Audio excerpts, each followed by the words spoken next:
And we really have to argue with each other forcefully and prove your point. We've had points where we've just really criticized the other person. I've gotten upset and walked away. And you think about it, you're like, they're right. So it's just you have to be honest and willing to accept. You have to be honest and willing to accept the criticism. And if they don't make the point, there's been moments where each of us have pushed back against each other. Saying, I don't buy it. And it was interesting because I actually had to read. When I read an article about Wes Anderson and how he collaborates with his writing partners, it actually kind of made it so clear to me, like, how we do things, because he explained that on some of his movies, his writing partner helps him realize his vision. So it's his vision, and his writing partner helps him perfect it and fleshes it out, but, it's his vision. And then there was a movie that he made that was really a collaborative vision, where both of them, it was a shared vision. So with Blue Bloods, mostly because it has my name on it, and maybe a lot more of my sensibility. Mike was helping me realize my vision, but with Frozen, we both collaborated. Yeah, it's a very, which is the most challenging. Yeah, because we both have to have the book in our head, and kind of, like he said, justify the changes to each other. And we aggressively outlined. There was it's 300 some pages. There's an 80-page outline, so it was aggressively structured prior. Yeah. So we had a great idea of where the story was going and all the elements. We broke it down by chapters. But then when we take the freedom to be creative and to change anything we want. So you're not up to a point. Yes, you're not stuck with that structure if it's not working on the page. Yeah, so that's kind of how we do it. I think it's also just because we've been doing it for 10 years that... Yeah, you get a little shorthand. So that we kind of understand we know what we mean. Each other, and, can really say, like, this is really not working, we have to change it, or, how about trying this? Mike is writing a book now, a grown-up epic fantasy, and my name is not going to be on it, and I'm a huge part of this book, so I'm a little upset, but whatever. But and I've been trying to push some of my themes, Yeah, there's a lot of pushback. A little bit more Blue Bloodsy, like, well, can't, the brother be in love with the sister? No, this is not your book. So there's like that kind of stuff. And I did realize that, one person has to own the book, so it's good that Frozen, that we do agree on a lot of things. Yeah. Sure. This is an odd question. It's a writing question, actually. Sure. Is it a coincidence that your two main characters have three-letter names, or is that something you specifically did for a reason? Oh, you know what? I actually was trying to get away from that. Yeah, we usually try to vary them. Yeah, and it just kind of became a coincidence, and it is something that like the craft of the story. One thing that a really early editor in my career said is, like, you really have to make your characters really different from each other, and so that the readers can remember them. And I think my first novel that was never published, he said they all were just they had the same eye color, to say it's like, even like those kinds of things which seem so contrived, but you kind of need them to feel natural. And so I was kind of resisting that a little bit because of the three-letter kind of names, but then we like them. Yeah, and then I kind of ended up really liking it. You kind of fall in, and we actually changed both of their names several times. Yeah, we changed their name a lot. And I still call them by the wrong names. Yeah. Yeah, I'm like, that's not her name anymore. we changed her name. They get in your head, and they never... Well, like they said, in novels nobody has the same name, but in real life, there's like 3 Melissas that 2 Jennifers, 5 Mikes. But novels are a fictional landscape, and they have to work as that landscape, so everybody has their own unique name. Is that V by Thomas Pynchon? We're all V. Oh, really? Yeah. Yeah, we're not Thomas Pynchon. They all have different names. So, yeah, but I wanted Nap to have, like, a boyish name, and so I kind of ended up with that. And her real name is kind of related to her superpower, so it's kind of cool. Tell the story. But I feel like I'll spoil it. Fair enough. Yeah. Discover it as you read it. Any questions? I have another one if no one else. Yeah, has a sure. question. We can just When you chat. when you write a book, do you ever think about how it could turn into, like, how it can be a movie? Do you think about those aspects, and does it affect the way you write the book? There's an interesting answer to that, and I'll let you Yeah. answer separately too. Yeah. Because this one actually, Started out I'm an graphic. architect by training, so I love visual things and I love to draw. So this one, and we were actually going to do this book as a graphic novel when it started. So if you read the book, you'll see that there's just some beautiful panoramas in it. There's just a lot of big set pieces that were, in my head, always going to be drawn on the page because they were so graphic and so visual. There's some of the scenes of the garbage land, the ocean, and in New Vegas are just very visual. So this one, it wasn't about movies necessarily, but it did have a graphic kind of cinematic component to it always. It was always something there where I thought a lot. And actually, it helped just the world building to think about it in those terms. So when we actually decided to I had all these set pieces really well built out for us. But yes, so it was a graphic, kind of idea. But I never think about whether it's going to be a TV or movie because I find it too limiting. Like, I don't care if they can't afford it and their budget. We've tried to tell care. We've tried this. We've gone to so many Hollywood meetings and they're so specific about. I remember we went to one a couple weeks ago and they're like, if the characters have powers, there can't be a big world. Like, it has to be we can a real only world. afford the world or the powers. We can shoot in Vancouver like, if they have superpowers, or if it's a big world with costumes and that we have to shoot in Hungary, they can't have superpowers because then we can't afford the special effects. Yeah. So you have powers and a world. It's too expensive. Yeah, you have both. It's so limiting that you think in their terms. Yeah, and I feel like that's the fun thing about writing a book is that you don't have to worry about the movie and TV show.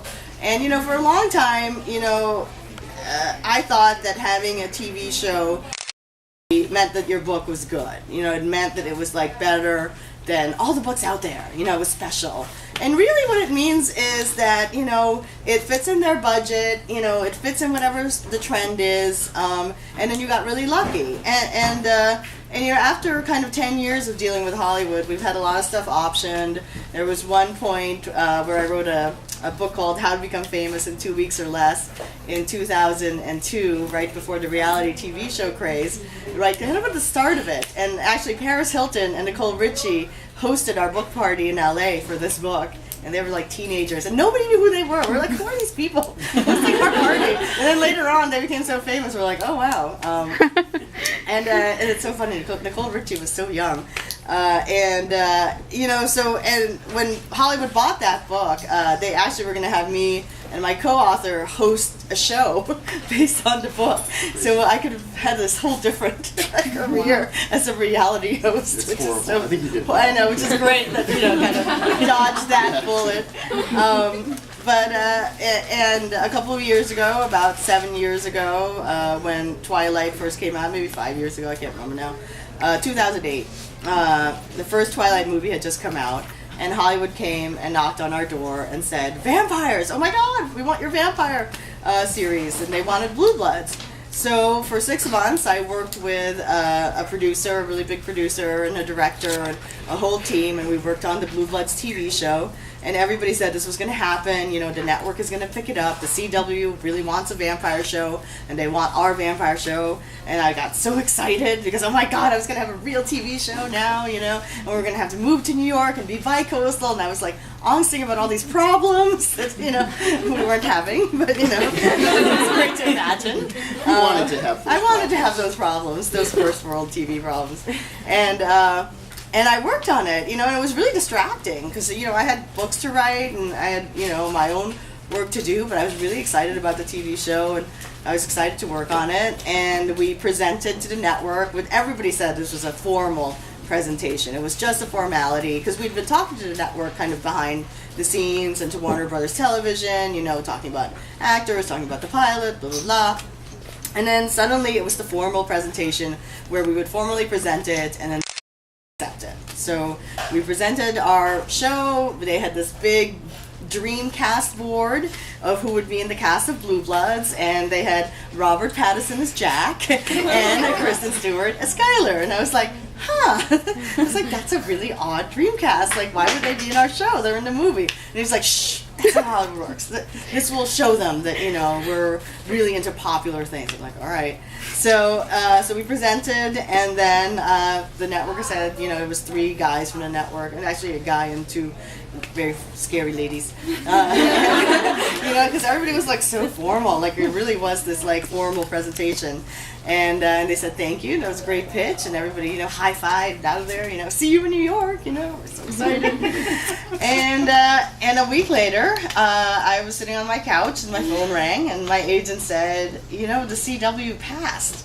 And I said, what? What do you mean the CW passed? Everybody said it was going to happen. Like, we went through all the deal points. I mean, you go through all your contracts, you know, before you can even pitch formally, because they have to know how much the show is going to cost, how much everybody's going to get paid. So I was like, we went through all that with all the lawyers, and they passed. And he said, yeah, we can't believe it. We're stunned. And I said, wow, I wonder what happened. What did they say? And he said, nothing. They just kind of said they passed. They weren't feeling it. And I was like, wow, that sucks. And then a week later, we found out they did buy a vampire show. They bought the Vampire Diaries. So I have not seen one episode of that show. Get to me. That was my time slot. And it turned out that the Vampire Diaries had Kevin Williamson as their producer and showrunner. And, you know, if Kevin Williamson had... You know, if we had been wise to get Kevin Williamson, you know, Blue Bloods would be on the air and L.J. Smith would be here, but that's okay. But you know, the experience with Hollywood kind of taught me a lot of things. You know, mostly not to believe so much, not to get too emotionally involved for one thing, because you know, I think Hollywood to a lot of people is kind of this like mythical thing, and you know, it really is just a business.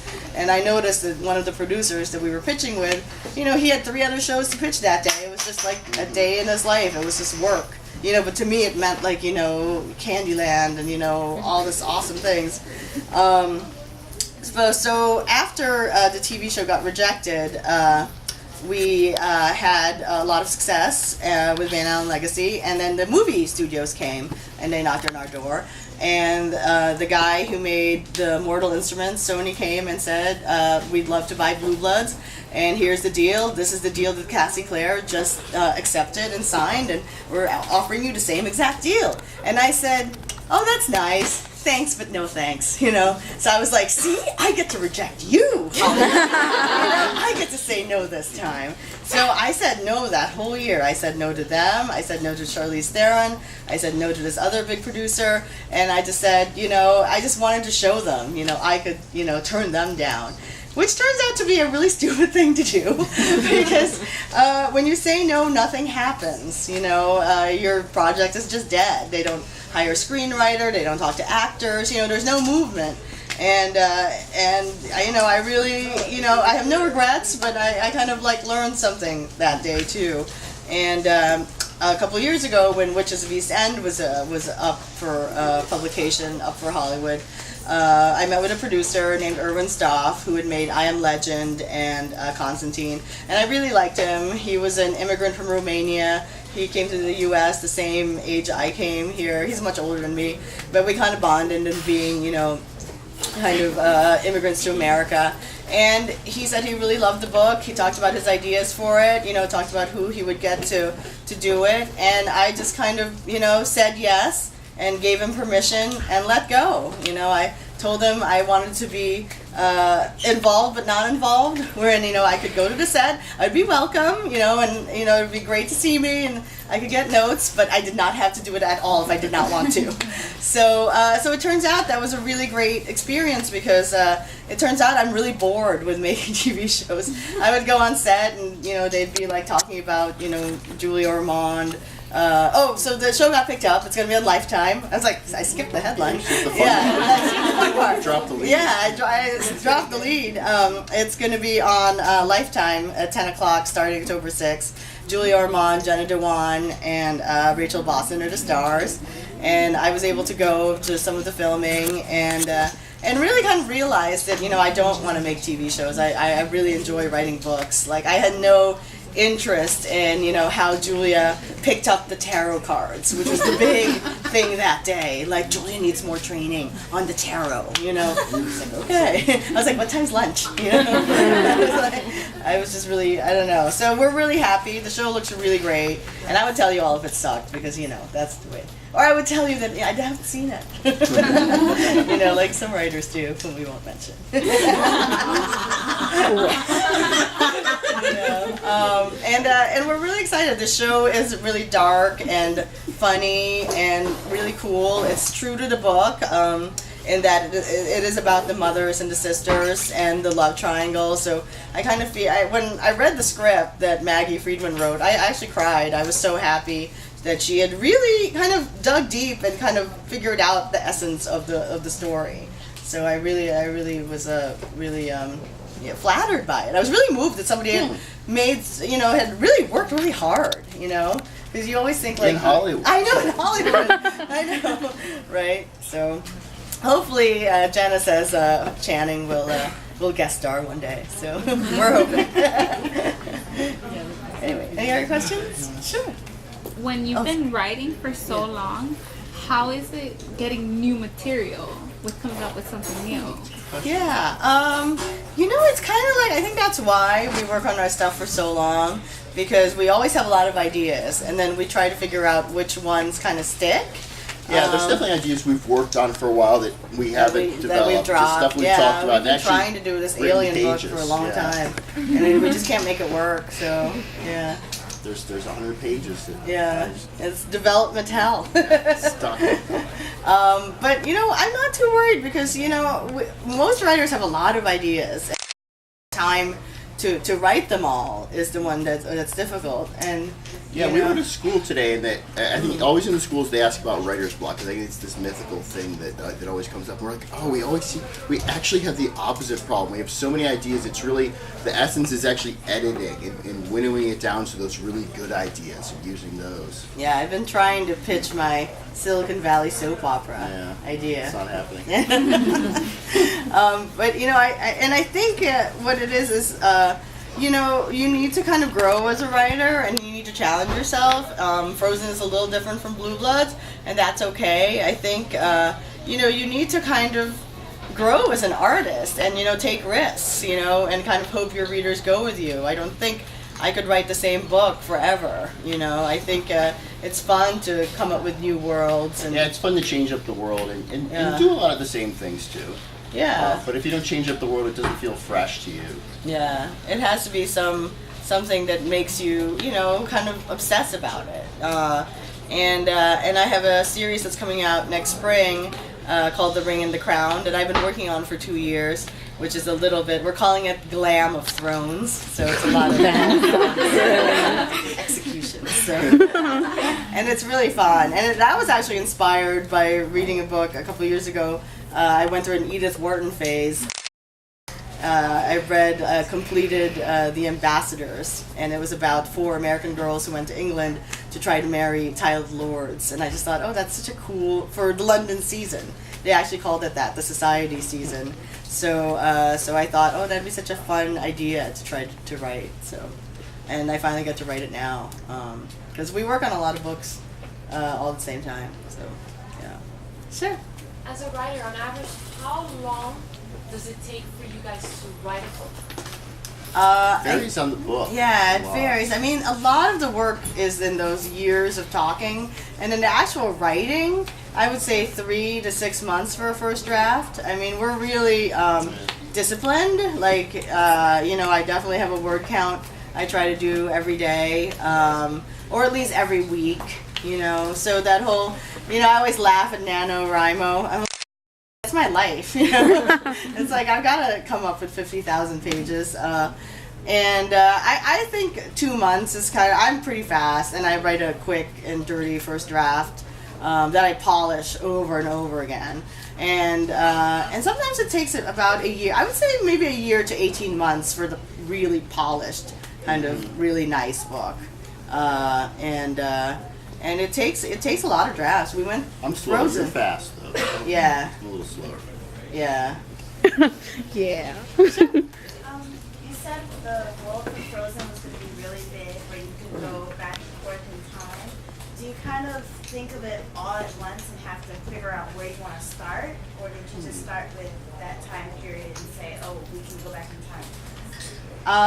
Yeah, I think we thought of the whole world and then we picked a point, you know, because it's kind of vague, you know. It's like the world. I kind of thought like the world had ended, you know, maybe like 50 to 100 years from now. Like I wanted the people to still have some cultural references to our time, you know, and so that's why I made the culture stop. You know, I was like, oh, there's no more culture. It's stuck in 2010.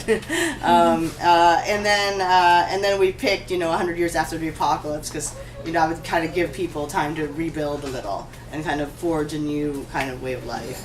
And then I think we were just talking about like doing, or just, you know, oh, well, what is the background, you know, so the past history.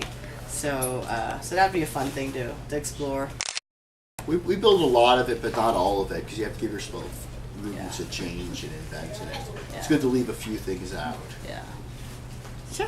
I know you guys said that you like outline Frozen really well. Do you do that for all your books, or? Pretty much. I do, yeah. Yeah. I just finished a 700-page, like, big, mean, epic adult fantasy, and I wrote a 200-page outline for it, and just spent a year on the outline. And it really helps if you want to do like big twists and build towards big moments. It's great to just plot it out. And I know not everyone does that. That's not an That's how we do but it. it's I was how like, we do you it. learned to outline from me. I outline everything. I you know, and I think that's why I'm a fast writer, because I feel like a lot of the book is worked out in the outline. And if I do get stuck, it just means I didn't figure it out, you know, when I was supposed to figure it out. And now I have to figure it out now. And I know Rochelle Mead is like that too. And she's like, oh crap, I didn't figure it out. She's also a big outliner. And I think a lot of fantasy writers are, you know. You kind of have to, you know, really understand kind of like the foundation of before you write it. So, yeah, sure. Hi. Oh, Yeah. how did you guys meet? Oh, Question. I know. We've been getting that question. I That's know, so that's cute. funny. It has that. We met at a party in Brooklyn. It was an and architecture party. Mike was Still architecture 22. students. I was 25. It was 5 years ago. And the funny thing is, it was a Saturday, and that week I had just broken up with my boyfriend, who was a lawyer, And I had broken up with my girlfriend. who was an architect, who was at the party. And Mike told me she was there. I And was like said, this. I just broke up. I was like, that one over there. yeah, and I was like, oh, her, I could take her. I was like, she's going down. So that's how we met, and we've been together ever since. You know, pretty much. Several years. Yeah, 5 years. So, Michael, what made you like start writing with Melissa? It's a great question. Since you're an architect. Yeah, I was trained as an architect and actually had my own firm for quite a few years and practiced. You know, I was around, and Mel kind of hinted at this in her intro. She used to write more contemporary fiction that I actually wasn't that interested in. It was something that she did on her own. But when she started Blue Bloods, I was always a big sci-fi fantasy nerd, so I was kind of into it. And so we used to just talk about it at the dinner table, and we would talk about the ideas and the plots. We didn't want to, but so we'd talk about the ideas and the plots, and some of it was the travel thing. I've been to more places. So I just slowly started working more and more on her books. And then we started talking about new ideas for books by ourselves. And Blue Bloods was really, you know, even though I worked on it a lot, Mel owned it. It was hers. But, you know, Frozen was an idea that we developed together. So it was always